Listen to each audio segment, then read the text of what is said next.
আমার বাপকে ডাইকা চিল্লাই বলবো যে তুই রুমের মধ্যে জোর করে দরজা আটকে আমার সাথে করতে চাইছিস।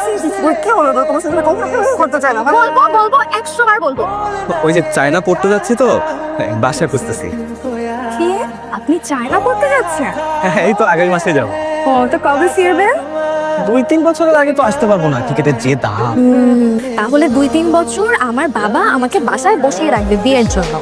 তারপর আপনি যখন বিদেশ থেকে পড়াশোনা শেষ করে আসবেন তখন আমার বাবা আমাকে বলবে যে মা শাকিলের তো পড়াশোনা শেষ, এখন তোকে ওর সাথে বিয়ে দিয়ে দেই। কি এমন তো বলবে তাই না? এরকম বললে তো খুবই ভালো হয়। ও আমাকে তো তোর জন্য বাসায় বসিয়ে রাখবে বাবা, গাধা একটা, ধরে বিয়ে দিয়ে দিবে। তারপর 2-3 বছর পর তুই আসিস আমার বাচ্চা কাচ্চার মুখ দেখতে। না, তোর মধ্যে তো ঝামেলা আছে, তোর মধ্যে ভালো ঝামেলা আছে। দেশে বসে আমার সাথে প্রেম টেম করে ফুটবা বিদেশ তুমি, তাই না? এই ধান্দা তোমার, মধু করে উড়ল দিবা তুমি। চল চল এক্ষুনি তো চল, এক্ষুনি আমার সাথে চল। কোথায় যাবো? কোথায় যাবো মানে? বিয়ে করতে যাবো, এখন বিয়ে করবো। বিয়ে করবো এখন? এখন মানে এখন বিয়ে করবি তুই? তারপর বিদেশ কেন? কোন দেশে জানি যাবি? চায়না না পায় না?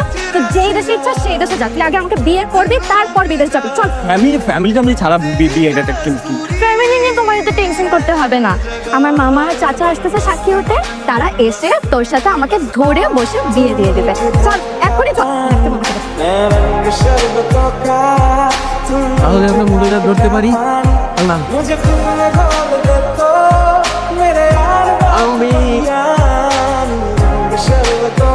দোয়া করি মা, সুখে থাকো। আমাদের জন্য দোয়া করবেন খালাম্মা।